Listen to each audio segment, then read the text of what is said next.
आपण कितीही हुशार, शिस्तबद्ध, प्रामाणिक, अभ्यासू, प्रोत्साहित, ध्येयनिष्ठ असलो, तरीही कधी-कधी आपल्याला इतका कंटाळा येतो, की अनेक तास, दिवस कसे आणि कुठे निघून जातात कळतच नाही.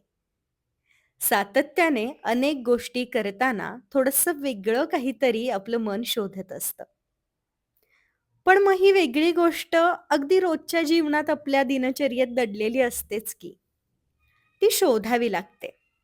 बऱ्याचदा ती गोष्ट शोधणं आणि करणं याचा ताण यायला लागतो. कशी शोधायची? कशी करायची? असे प्रश्न पडतात. पण हा ताण घ्यायची गरज नाहीये. कारण एकदा का प्रत्येक क्षण अनुभवता आला, की ती गोष्ट आपल्याला अलगद सापडू लागते. आणि सापडली, की ती करणं काही कठीण नसतं.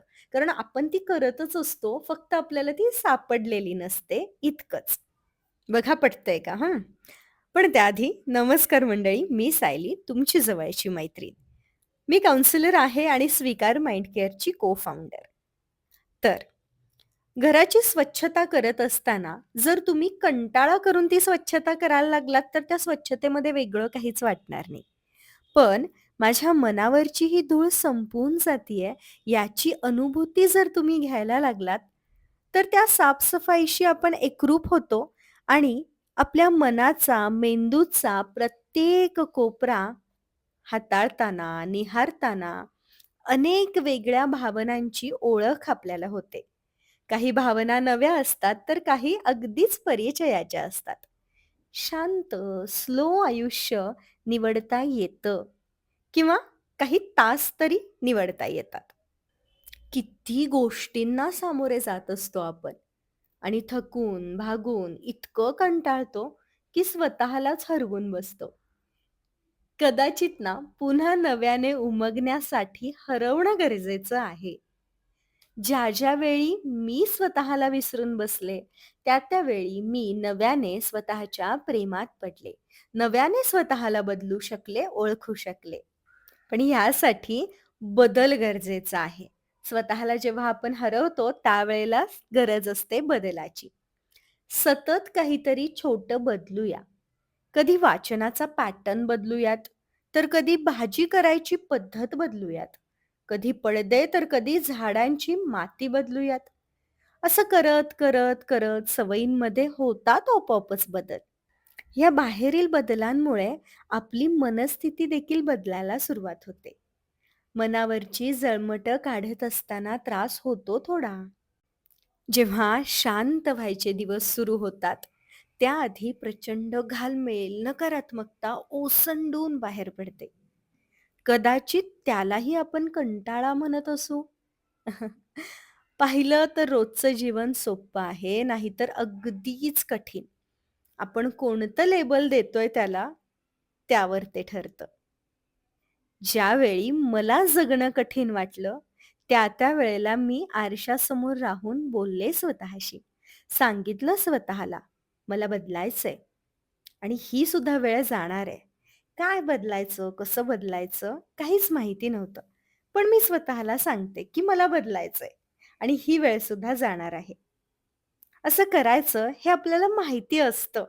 पण आपण करतो का? काय करता तुम्ही? हे सगळ्यांना माहिती आहे.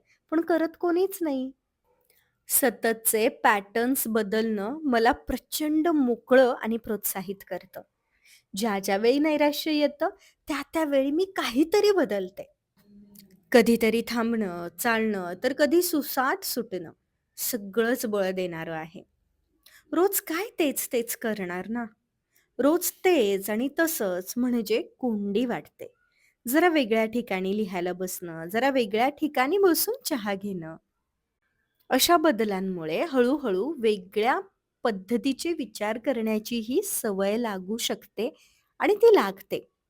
फक्त हे छोटे-छोटे ट्रायल्स आपण आपल्या रोजच्या जीवनात करत नाही इतकंच. आपण सगळं ऐकतो, वाचतो, बघतो, आपल्याला सगळं माहिती असतं. पण आपण काय करतो? काहीच नाही. लोक आपल्याला छान-छान गोष्टी सांगतात, आपल्याला त्या पटतात. पण त्या करणंही महत्त्वाचं असतं. आणि ज्यावेळेला हे लहान-लहान बदल आपण करायला लागू, त्यावेळेला आपल्या जीवनामध्ये आपोआपच बदल व्हायला लागतील. ह्या अशा बदलांमुळे आपल्यातली क्रिएटिव्हिटी वाढेल, आपल्यातली कपॅसिटी वाढेल आणि अवघड वाटणारं काम सहज होऊ लागेल किंवा आपल्यातली क्षमता कमी व्हायला लागली, की जे काम आपण अगदी सहज करू शकत असतो, ते करायला वेळ लागतो. पण ही क्षमता वाढण्यासाठी हे लहान-लहान बदल मदत करतात आणि मग ते सहज वाटणारं काम करायला वेळ लागणार नाही, ते पटकन होऊ शकतं. मग तुम्ही आजपासून काय आणि कसं बदलणार आहात? आणि हो, जे बदल करायचे ठरवलेत, त्यामध्येही बदल व्हायला पाहिजेत. 1-1.5 आठवडा गेला, की वेगळं काहीतरी बदलायचं. हेच बदल कायमस्वरूपी ठेवायचे नाहीयेत. तर आजच ठरवा, की तुम्हाला काय बदलायचं आहे, काय करायचं आहे. अगदी लहान-लहान गोष्टी आहेत, ज्या तुमचा कंटाळा घालवू शकतात. त्या करायला सुरुवात करा. आणि हो, आजचा व्हिडिओ कसा वाटला मला कमेंट्समध्ये सांगायला विसरू नका. पुन्हा भेटेन अशाच एका नवीन छान विषयासोबत. तोपर्यंत स्वतःची काळजी घ्या.